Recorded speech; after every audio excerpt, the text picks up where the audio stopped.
Muito bem. Ainda voltando aqui à questão da contratação integrada, ele diz: nos orçamentos das contratações integradas, quando é utilizada metodologia expedita ou paramétrica, quando não tiver condições de você fazer uma avaliação mais ampla, provavelmente, dada a incerteza do objeto, até porque se eu estou trabalhando com a contratação integrada, tem um anteprojeto de engenharia, talvez realmente no anteprojeto, como é uma coisa muito mais geral, eu teria que fazer um orçamento mais estimado, né? Ou fração dele considerar as posições ou mais técnicas disponíveis. Deve ser utilizada nas estimativas de preço base a que viabilize a maior precisão orçamentária, exigindo-se dos licitantes, no mínimo, o mesmo nível de detalhamento na motivação dos respectivos preços ofertados. A grande lição que ele coloca aqui, a grande regra que ele utiliza aqui, é que tem que ser essa aqui, né? Isso. Tem que ser o mais detalhado possível, né? Agora, dentro daquelas observações. Agora, como eu digo, o orçamento é uma estimativa, né? Você não sabe exatamente quando vai se dar o preço final, porque tudo vai depender de contingências, de tudo mais. Diz lá no parágrafo 3º: nas contratações integradas ou semi-integradas, os riscos decorrentes de fatos supervenientes à contratação, à escolha da solução do projeto básico pela contratante, deverão ser alocados como de sua responsabilidade na matriz de risco.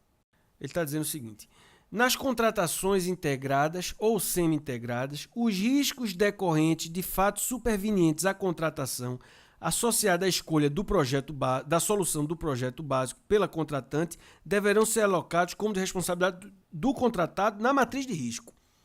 Por exemplo, na contratação integrada, quem faz o projeto básico? A empresa privada, né? Então, se naturalmente der algum problema na matriz, der algum problema de construção, de material, de solução técnica, essa solução técnica não foi a melhor, eu vou ter que trocar. Se der algum problema, alguma troca, algum risco, esse risco é do contratado e está na matriz de risco. Não há nenhuma dúvida na contratação integrada. Essa modificação, esse risco é do contratado. Está na matriz de risco. Na contratação semi-integrada, que nós já conhecemos, é aquela no qual o projeto básico já é feito pelo poder público, mas abre-se a possibilidade ex ante de dizer as partes do projeto básico que poderão ser modificados pela iniciativa privada. Nas partes que ficam alocadas para a iniciativa privada, ex ante no edital, se ele modificar, os riscos de modificação correm por conta do contratado e isso deve estar na matriz de risco. Qual é a metodologia para eu achar uma matriz de risco? Eu vou fazer o seguinte: eu vou pegar os documentos, toda a minha informação sobre orçamento que eu tenho, dados históricos, né? Benchmark, projetos semelhantes, vou fazer análise de documentações, coletar informações de pessoas que conhecem os dados e vou fazer a minha matriz de risco, né? Então, a matriz de risco ela vai surgir de base na experiência. Por exemplo, como é que eu vou fazer? Vamos dizer um risco. Aqui chove muito aqui em Curitiba, tem enchente. Talvez alagamentos assim que possam atrapalhar canteiros de obra, por exemplo. É uma probabilidade razoável. Então, o risco corre por conta de quem? O risco vai correr por conta do construtor. Então, ele vai ter que dar um jeito de não deixar a obra fragilizada no período de chuvas, que é basicamente a fundação, né? Então, ele tem que passar essa fase antes que chegue o verão, que as chuvas são no verão. Então, tem que passar essa fase. Então, o risco, o planejamento é dele. Qual é a probabilidade? É uma probabilidade alta, né? Porque todo janeiro chove. Então, eu vou botar uma probabilidade alta e vou tentar quantificar isso. É isso uma matriz de risco. Probabilidade de ter um terremoto aqui em Curitiba. Já teve? Não. Então, não vou botar na matriz de risco. Não vou botar na matriz de risco. E se tiver um terremoto? Teoria da imprevisão. Fora da matriz de risco. Teoria da imprevisão. Fato extraordinário. Fato caso fortuito. Ato de Deus, né? Eu tava vendo um dia desse uma série. Esse filme americano, que o meu menino gosta disso, policial. É de direito. Sei lá qual era a série. Aí o cara fala, é ato de Deus. Mas não é ato de Deus. Aí ele traduziu lá no subtitles, ato de Deus. Mas não é ato de Deus, é teoria da imprevisão. No caso do contexto lá, era teoria da imprevisão. Era uma série, um filme lá de documentário. Aí ele traduziu, o advogado falou, act of God, né? Ato de Deus. Mas não é ato de Deus. Não é uma coisa religiosa. Né? Parecia assim na tradução que era uma coisa... É teoria da imprevisão. Eles chamam ato de Deus. Que é exatamente isso. Então, se eu tenho que pegar uma análise histórica, né? Nunca teve terremoto em Curitiba. Já teve terremoto em Caruaru, por exemplo. Então, pode ser que uma obra lá tem lá, de vez em quando tem. Então, nunca teve terremoto em Curitiba. Então, eu não vou botar na matriz de risco. Porque é custoso você avaliar isso. Não é chutômetro. Se tiver um terremoto, teoria da imprevisão. Se o ET de Varginha atrapalhar uma obra, teoria da imprevisão. Então, aí realmente é uma coisa que você não pode... Ou então, se você tem uma chuva... Porque a teoria da imprevisão é situações imprevisíveis ou situações previsíveis de consequências imprevisíveis. Eu sei que chove em janeiro, mas vai que cai uma hiper super tempestade. Aí eu posso alegar a teoria da imprevisão, porque está fora do padrão de normalidade nos últimos 20 anos de pluviométrico aqui em Curitiba. A matriz de risco não deve ser feita tecnicamente, não deve ser feita por videntes, nem cara jogar búzio. Não é para jogar búzio e achar a matriz, não é chutômetro. Tem que ter uma especialização em relação a isso. Tá claro? Então aqui, a matriz de risco.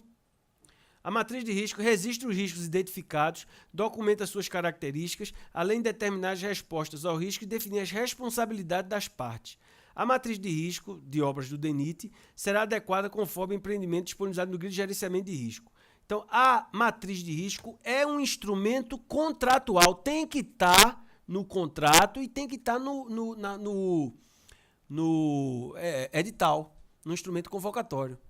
Tem que ter. É um instrumento contratual, porque vai dizer quem é o responsável. Olha aqui um exemplo da matriz de risco. Aqui, por exemplo, desapropriação. De quem cabe o risco de desapropriação? Do poder público, né? Porque ele tem o jus império, risco de não haver frentes liberadas para o contratado iniciar o procedimento. Consequência, atraso no cronograma. A administração deve fazer levantamento das áreas e estimar o custo de desapropriação. Atos de levantamento de indenização e demais atos executórios pelo poder público. Então, a quem cabe o risco de desapropriação? Do poder público. Porque você vai alocar o risco quem pode melhor gerenciá-lo. Que nesse caso é o poder público, porque o setor privado não pode desapropriar. Ele não tem competência para desapropriar. Quem vai desapropriar é o poder público, né? Então esse é o problema. Então, veja, o Poder Judiciário, e aqui abre-se também a possibilidade, na lei das estatais, de arbitragem e mediação, né? Porque, veja, pessoal, ninguém quer ir para o Judiciário, é fria. Porque o Judiciário demora e não tem expertise técnica. Pode ter um juiz maluco aí decidindo, veja, milhões de reais isso aqui, pessoal. Então é muito melhor ir para a arbitragem. Só que é um preconceito, né? A Arena Pernambuco está na arbitragem. Então, é exatamente isso. E eu posso fazer o agrupamento por famílias de serviços, né? Aí ele divide aqui, coisa e tal. Aqui ele vai todas as perspectivas para fazer uma matriz de risco. Os dados históricos, né? Quer dizer, veja, os dados históricos, quando ele vai fazer a alocação de risco, ele tem que ver as perspectivas, ó. O que é que aconteceu? Terraplanagem, 83%, mais provável 50%, máximo. O que é que aconteceu de aumento de dados de terraplanagem? De pavimentação? Tudo isso ele vai avaliar. Terraplanagem, probabilidade máxima, mínima, mais provável. Tudo isso ele vai ver em obras. Obras, por exemplo, de estradas, são bem documentadas. Captura de opinião de especialistas. Captura de opinião de especialistas. Aí vai ouvir as pessoas que já têm prática, etc. Tal, e vai fazer um orçamento probabilístico. Ele vai achar uma probabilidade. Mas essa probabilidade não é dada por ele. Essa probabilidade é dada pelo computador, pela simulação de Monte Carlo. Veja, se você pegar banana, laranja, então agora no liquidificador dá uma vitamina de alguma coisa, né? Então o que ele vai pegar? Ele vai pegar probabilidades, os dados históricos, vai botar no Excel E ele vai gerar números aleatórios. Ao gerar um monte de número aleatório, ele vai dar um número, que é 2%, 3%, que é a taxa, é o percentual de contingência. Então, como é que vai funcionar no caso de um risco de uma rodovia? Você tem o custo total, vai ser igual ao custo direto, BDI e reserva de contingência. Essa reserva de contingência é onde está o risco. Essa reserva de contingência está vinculada à matriz de risco, que já estava presente no edital e já está presente na minuta do contrato. A matriz de risco, antes da matriz de risco até, eu peço subsídios para colocar no computador, liquidificar, gerar 1 milhão de números aleatórios e dar uma taxa de contingência de 2%. Nos Estados Unidos eles estimam 5%. Dá menos trabalho chutar 5%, né? Dá menos trabalho, né? Isso quer dizer que vai dar certo? Não vai dar. É brincar de Deus. A estatística é brincar de Deus. Porque ele não sabe. Mas é uma metodologia, né? Então ele vai dar uma curva normal aqui, ó. Ele vai dar vários cenários. Que é fantástico isso, né? Isso é fantástico. Então vai dar isso, né? Então é a metodologia que o DENIT usa para estradas. Você pode ter outras maneiras que não a simulação de Monte Carlo, né? A simulação de Monte Carlo tem a ver com o von Neumann, né? Porque ele disse que o tio dele, um tio de matemática, gostava de jogar. Que tem a ver com a roleta, que é números aleatórios, né? Enfim. Então aí a preocupação da matriz de risco e coisa e tal. Semi-integradas, a contratação. Então veja, se no caso aí da contratação integrada, se tiver problema na mudança da metodologia, do escopo, da solução técnica, esse risco vai correr por conta do contratado, mas isso já está na matriz de risco. Da mesma forma, na contratação semi-integrada, se na parte que cabe de modificação do projeto básico feito pela iniciativa privada, se ele faz essa modificação mudando a solução tecnológica, o escopo da obra, cabe a ele a responsabilidade. Mas essa responsabilidade já está precificada na matriz de risco. E se eu faço uma matriz de risco bem definida ex ante, o empresário privado ele vai precificar. Veja, se você fizer as coisas direitinho, como deve ser feita, a licitação sai mais cara do que é feita atualmente. Por quê? Porque atualmente ele empurra, ou ele não sabe, ele empurra para o equilíbrio econômico financeiro. Tudo que vai ter de fator extra, ele vai alegar reequilíbrio econômico financeiro. Pode ser que fique mais caro. Ou não, né? Depende, a gente não sabe. Mas o correto é assim. É assim que faz nos Estados Unidos, se faz na Alemanha, se faz na Suécia, é assim. Vai fazer, não vai fazer? A prefeitura de Salgueiro não tem condições de fazer isso, não. Né? Interior de Pernambuco. Não tem condições, não. Então, não sei. Quando vier a nova lei de licitação, vai ser um Deus nos acuda. Porque existe uma coisa que você fica preso no passado, né? Então a gente tá preso. A gente tá preso no passado, em algum passado. Eu tava contando às nossas amigas ali que agora eu tô ouvindo, gosto de Spotify, né? Tem gosto de Spotify? Gosto de música. Mas eu fico ouvindo só as músicas que eu já conheço. Aí eu quero ouvir Paulinho da Viola. Então assim, eu tô preso em algum lugar do passado. Eu preciso me libertar. Então, a lei de licitação, a gente tem que ter cuidado para não ficar numa espécie de Spotify de licitação. Preso no passado. É mesmo. A pessoa fica presa. Tu vai ver, quando começar a lei de licitação nova, o pessoal já, o professor TCU decidiu. Rapaz, o pessoal decidiu no passado, pessoal. É outro papo agora, amigo. É outra história agora. Então vai demorar. Talvez não a nossa geração de... O pessoal vai ter concurso, outros concursos, né? Então, pessoal novo, né? Então, enfim. No caso da licitação de obras e serviços de engenharia, as empresas públicas e as sociedades de economia mista abrangidas pela essa lei deverão utilizar a contratação semi-integrada, cabendo a elas a elaboração e a contratação do projeto básico, antes da licitação de que trata o parágrafo, podendo ser utilizadas outras modalidades previstas nos incisos do caput desse artigo, desde que essa opção seja devidamente justificada. Então ele está dando duas coisas interessantes aqui. Ele está dizendo que, obviamente, na contratação semi-integrada, quem continua fazendo o projeto básico é o poder público. Nesse caso, a empresa pública é a sociedade de economia, óbvio, né? E ele está dizendo o seguinte, que preferencialmente deverá utilizar a contratação. Por que preferencialmente? Porque embora ele mande fazer, depois ele disse, desde que a opção seja devidamente justificada, podendo utilizar outras modalidades previstas nesses incisos. Modalidade fica parecendo porque é modalidade de licitação, né? Mas não é, porque contratação semi-integrada não é uma modalidade de licitação, é um regime de execução, né? É um regime de execução. Então, modalidade não é aquela modalidade, não é convite, não é nada disso. É o regime de execução. Então, você deve fazer o regime de execução pela contratação, pela semi-integrada, deve, em regra, fazer o regime de execução pela semi-integrada. No entanto, desde que justifique, pode fazer as outras, pode fazer uma contratação integrada. Então, ele definiu como regime de execução preferencial, não é? Ele definiu como regime de execução preferencial a contratação semi-integrada. Professor, vai funcionar? Eu sei lá. Parece que tem um caso da Infraero, né, que foi feito pela semi-integrada, né?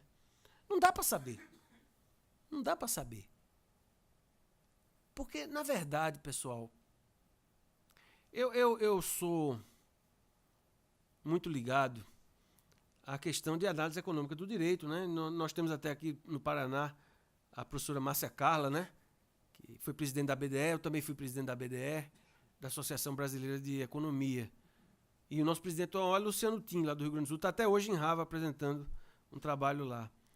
E a gente tem a clara definição de que o direito mexe com os incentivos, né? Então, os incentivos aqui da lei das estatais, o incentivo aqui das leis do RDC são diferentes da lei 8666, né? Então, a gente vai ter que... Porque quando você mexe na lei, você mexe as regras do jogo. Quando você mexe as regras do jogo, você muda o incentivo. Por exemplo, eu sou de um tempo... Eu não gosto dessa expressão. Eu sou de um tempo que podia atrasar a bola pro goleiro, o goleiro pegar com a mão, não era? Assim antigamente? O pessoal antigamente atrasava pro goleiro e pegava com a mão. Aí de 20 anos pra cá não pode mais. O cara tem que... Mudou a regra, mudou o incentivo, não mudou o incentivo? Aí o que acontece? O jogo ficou melhor. Antigamente você tinha 2 bolas pro estádio, aí o time tava ganhando, ele chutava a bola pra fora do estádio, passava 5 minutos sem jogo. Agora tem 8 bolas, 10 bolas no jogo. Mudou a regra, mudou o incentivo, agora o jogo é mais rápido. Não é assim? Há uns anos atrás, a FIFA disse que nas prorrogações tinha golden goal, né? É a morte súbita, né? A morte súbita era o seguinte, porque as mulheres não gostam muito de futebol, né? Ou é preconceito isso, talvez. Mas a morte súbita é assim, na prorrogação, o time que fizesse o gol acabava o jogo. Que mudou a regra, mudou os incentivos. Aí depois percebeu de que não era bom, então acabou essa regra. Então se o time levar um gol na prorrogação, vai jogar a prorrogação até o fim. Então veja, são regras. Mudam as regras, mudam os incentivos. Pode dar certo ou não. Eu estou mudando as regras. Vai dar certo? Não sei. O RDC deu certo? Não sei. Vai dar certo com a lei de licitação? Não sei. Agora, uma coisa é certa, do jeito com a lei 866 não dá.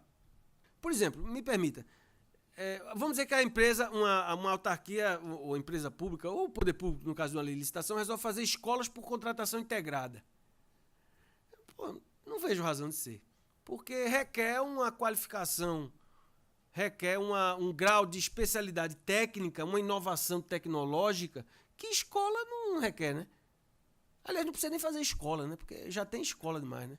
Precisa melhorar as escolas, porque a população não cresce, não tem mais filho, então não precisa de escola. Precisa melhorar, as escolas são horrorosas. Então, fisicamente, você precisa construir escola. Mas isso é outro debate. Mas veja, aí você pode dizer no seu relatório, não deveria ser recomendar, né? Porque não houve superfaturamento também. O que eu quero dizer também é o seguinte, pessoal, isso vai gerar uma pressão muito grande em quem faz a licitação e uma pressão muito grande na gente também. A gente não sabe. Ninguém sabe nada. A gente não sabe. Então o TCU também não sabe, não. Não sabe, não. Entendeu? Aí você vê, porque boa parte da discussão do TCU é uma discussão de engenharia. Também tem direito na parada. Não é só engenharia, não. Tem argumentos jurídicos de responsabilização. Tem uma série de coisas aí para ser discutida, né? Ou seja, é uma grande transformação na gente. Veja, houve uma grande transformação no direito civil, civilista, um código novo é uma transformação brutal. Houve uma grande transformação no processo, no novo processo, deve ter mudado muita coisa. E vai ter uma grande transformação, está tendo, a gente está no olho do furacão de uma grande transformação dos processos de contratação pública. Né? Não sei, aí vai depender se o controle vai poder dizer ou não. A gente vê coisas horrorosas também do controle dizendo, né? A gente vê coisas por aí que o cara chuta no relatório e não quer saber, não. Processos, eu estou falando como julgador, né? Vejo processos muitas vezes muito mal instruídos. Um dia desse tinha um processo que o engenheiro dizia que não concordava com a barragem, dizendo que a barragem não tinha muito benefício, mandou devolver o dinheiro todo da barragem. Veja, a barragem não foi feita. Faz sentido devolver todo o dinheiro da barragem? Não, né? Outra coisa, isso até tem agora na lei. Qual é a lei que fala disso? Na nova lei de licitação. Foi uma emenda que entrou de última hora. A gente dá muita cautelar para lixo. Você não pode dar uma cautelar para um lixo e deixar a cidade sem lixo, né? Você dá uma cautelar para suspender o contrato. E o lixo? Então você tem que modelar os efeitos, né? O que seria razoável é fazer com que o contrato fique no valor do contrato anterior para continuar a execução do contrato, né? Porque senão quem sofre quem? A população, né? A população, né? Esse controle, a questão do controle é uma questão muito difícil. Por exemplo, você tem a máfia do lixo, o cara bota água no lixo. Bem, desde que o mundo é mundo, né? Máfia do lixo, máfia do show, tem a máfia de merenda escolar, de quê? Transporte. Tem máfia nesses todos os setores. Agora é difícil descobrir, às vezes, né? É difícil descobrir, né? Tem um município, um dia desse, eu joguei um processo que era um município, era um contrato de lixo. O município, a empresa era paga pela pesagem do lixo, tonelagem do lixo, e quem pesava era a prefeitura. A balança era a responsabilidade da prefeitura. Caso a balança quebrasse, o contrato seria pago pela média dos últimos 3 meses, né? Até consertar a balança, né? Bem, ok. No entanto, o que ocorre é que era um município de praia. De tal maneira que dezembro, janeiro e fevereiro, a média do lixo era 10 vezes mais do que a média dos outros meses. Aí pesou em dezembro, janeiro, fevereiro e em março quebrou a balança. E ele passou o resto do contrato pagando pela média de meses atípicos. Ou seja, veja, está na cara que era um conluio do prefeito com a safadeza com a empresa para cobrar esse lixo que não existiu. Mas como é que prova? Bem, aí nesse caso é mais ou menos óbvio, né? Mas veja, mesmo assim, aí o cara manda devolver, aí o advogado diz, pô, mas quebrou a balança, aí pediu a peça não veio e vai. É uma ilação, você está dando uma ilação. Não, mas eu sei que lá não tem esse lixo todo. Como é que o senhor sabe? Sabe, é difícil, viu? Uma coisa que tem muito assim, você vai julgar, aí vem o cara com um monte de documento, o processo está lá há 10 anos. Rapaz, acabei de encontrar para o doutor esse documento, aí joga um bocado de documento, assim, para enrolar você, né? O documento não tem nada a ver. Acontece muito. Outra coisa que a gente aprendeu com os... São dos mais antigos do Brasil, né? Para julgar, né? Imprensa, né? Para não falar nada. Às vezes assim o cara ligar pro gabinete e diz, doutor Marco, não, pois não, sou professor, né? Professor, aqui é da prefeitura de Lagoa dos Gatos. O senhor acha que se tiver uma licitação, a gente fizesse, o que o senhor acha? Não, você, pô, boa vontade. Não, eu acho que é pra ser assim. Aí no outro dia tá no jornal, Tribunal de Contas decidiu. É burrice e má fé, né? Metade burrice, metade má fé, né? Ninguém decidiu nada, né? Eu falei. Por isso que a gente tem que ter cuidado quando fala, né? Porque o cara vai lá e diz que o tribunal disse. O tribunal disse na decisão, né? Não disse, a gente não diz, né? A gente atua no processo, né? Imprensa também, você fala, o cara entende outra coisa.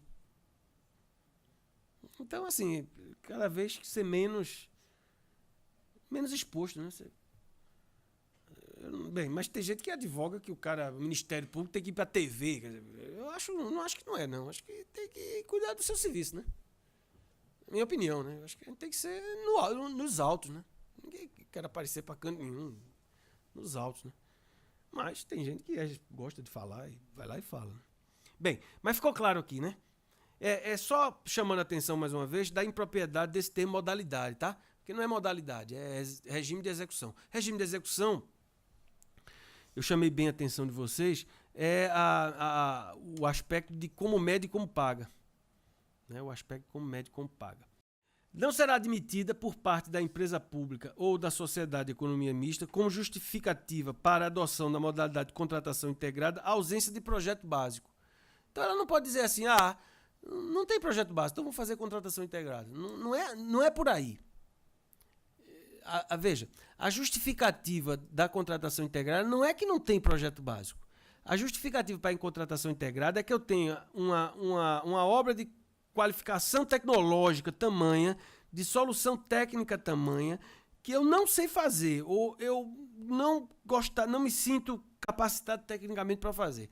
Aí eu vou chamar a iniciativa privada para que ela possa colaborar, ela possa fazer o projeto básico. É diferente. Não é assim, eu vou fazer contratação integrada porque não tem projeto básico. Não é, né? Veja, isso tudo continua o mesmo problema. Qual é o grande problema? Projeto básico. Projeto básico. Porque, veja, eu estou fazendo uma reforma lá na minha casa. Minha mulher estava reclamando agora que a tomada era de um lado, era para o outro. Tem que chamar de novo eletricista. Isso eu falei com ela 10 vezes. Que a tomada era para ser ali. Veja, muda as coisas. É difícil demais obra, pessoal. Porque você já aconteceu com você. Você se muda, faz uma reforma, você pensou tudo. Mas quando você vai começar lá a morar, aquela tomada não era melhor ter ficado aqui? Essa luz está muito na minha cara, era melhor ter ficado de lado? Não acontece isso? Então, o que eu quero dizer é que a obra é assim. Porque é. Veja, eu não sei se eu estou falando aberrações, mas uma coisa é você fazer uma licitação para comprar isso aqui. Outra coisa é fazer uma obra. A dinâmica é diferente, pessoal. É vedada a execução sem projeto executivo de obras e serviços de engenharia. Nenhuma novidade. Tem que ter projeto executivo. Remuneração variável. Isso aqui tem a ver com a novidade trazida pelo RDC, né? Porque eu falei para vocês que a licitação já trazia, exatamente. A lei da 8666 é vinculada ao fetiche preço. Enquanto que já o PPP, obviamente, você tem razão, depois o RDC vai vincular a questão na eficiência.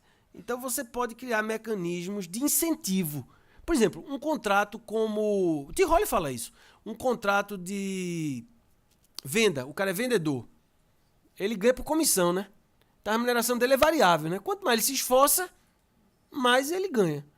Então é mais ou menos a lógica é essa, é tornar um incentivo do contrato para que a empresa se esforce para melhorar a qualidade do serviço.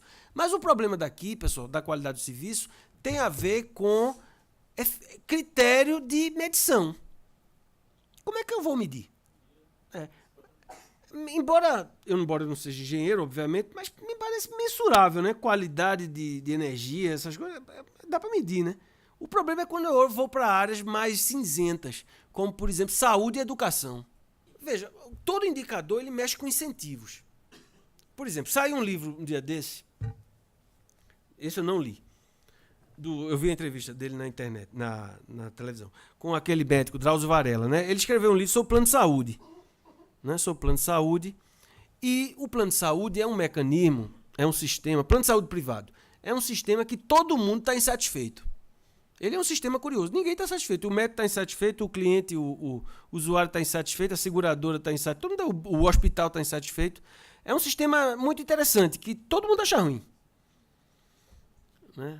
O ideal é o sistema que todo mundo acha bom, né? Plano de saúde, todo mundo acha ruim. Por quê? Porque os incentivos estão errados. Então, olha lá, o médico ele não ganha pouco pelo plano, não ganha pouco? Porque agora nenhum médico aceita mais plano em Recife, né? Não sei que é assim, agora é assim. Mas o plano, o médico não ganha muito pouco com o plano? Ganha, né? Então, ele tem que atender muita gente para ver se ganha um dinheirinho, não é? Então, ele tem que tirar você o mais rápido possível da consulta. Porque ele não tem tempo para ficar conversando mole com ele, porque o médico tem que conversar com você. Mas ele não tem tempo para ficar conversando besteira com você. O que é que você comeu? Na gravidez, sua mãe reclamar de alguma coisa? Não tem tempo. Né? Então, o que é que ele faz para você sair dali o mais rápido possível? Ele dá um monte de exame. Ele passa 10 exames. Mas só se ele conversasse um pouquinho mais, ele só passava 3. Se ele conversasse mais 15 minutos com você, ele passaria 3 exames. Mas ele quer que você caia fora. Então ele passa 10. A seguradora tem que pagar 10. Mas para a seguradora pagar 10, ela cobra muito do usuário e ela paga pouco ao médico. Então, assim, sabe? Tá feito um amigo meu, foi pro médico, aí disse... Aí o doutor perguntou, senhor, qual é o problema? Quando eu aperto aqui, dói, então não aperte. Próximo. Ah, não, pra que vai ficar andando apertando a barriga? Não aperta, pô. Então, assim, ele tem incentivo para dar esse tipo de solução. Então, eu vou discutir depois essa questão da remuneração variável e dos indicadores para mostrar claramente isso. Quer dizer, você vai mudando os incentivos do contrato, pessoal. E em educação, também é muito difícil. Veja, depois eu vou mostrar, depois do intervalo, essa questão do hospital de subúrbio. Né? Ele vai dar rotatividade de leito. Sabe, é uma coisa mensurável, mas você pode criar algum tipo de incentivo aí. Em educação, há uns anos atrás, o governo do estado de Pernambuco dizendo que não podia reprovar aluno. Porque talvez tenha uma razão pedagógica para não reprovar. Então os indicadores eram bons, os alunos aprovavam, mas não podia reprovar. Quando você vai para o mundo real, ninguém sabe de nada. Então assim, são indicadores só para inglês ver, porque na hora da onça beber água, ninguém sabe de nada. Quanto o grau de volta, por exemplo, você tirou ele do hospital, 2 dias depois ele voltou. Então, o grau de rotatividade, óbito, né? Que é muito pouco óbito, né? Geralmente a pessoa só morre, esse hospital só morre porque acidente, né? Emergência. Geralmente é acidente. Jovem morreu, só morre basicamente acidente. Então, assim, qual a taxa de resolutividade disso aí? Então, há indicadores, mas são ainda subjetivos, enfim. Presídios, por exemplo, né? O Pernambuco fez presídio, PPP de presídio, né? Não deu certo. A empresa faliu.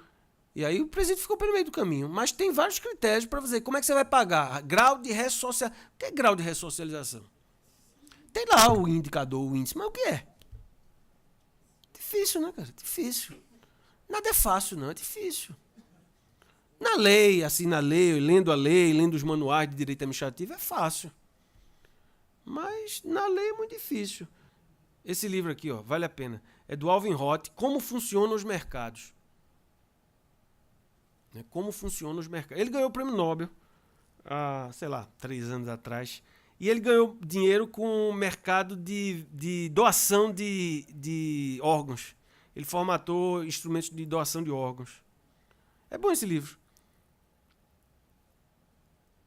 Agora tem um livro que é melhor. Se você quer falar sobre mercado, esse aqui, ó. A Reinvenção do Bazar. A Reinvenção do Bazar. Aí ele diz por que os preços no fundo da loja são mais baratos do que no começo da loja. Por quê? Porque o cara está com pressa, ele entra logo no começo da loja, mais caro, compra o mais caro. Tudo isso tem uma parte que se aplica à licitação também, obviamente. Behavior Economics, né? Economia comportamental. Como as pessoas se comportam diante de determinadas situações. Isso é um tema extraordinário. Extraordinário. Eu falei da questão do preço como elemento que vai entronizar a informação, e eu falei de Hayek. Então ele mostra claramente isso aqui. Esse livro é muito bom. É o debate entre Keynes, né, que ganhou, Cambridge contra Hayek, né, que era um austríaco, escola austríaca. Né. Aqui é muito legal. Aqui realmente para a pessoa se distrair, né. É uma coisa que eu sou um cara da antiga, sabe? Eu ainda dou livros de presente. Eu sou uma pessoa que dou livros de presente. Certo? Comprem esse livro vale a pena. Keynes e Hayek. E tem um documentário da BBC de Londres sobre Keynes, Hayek e Marx.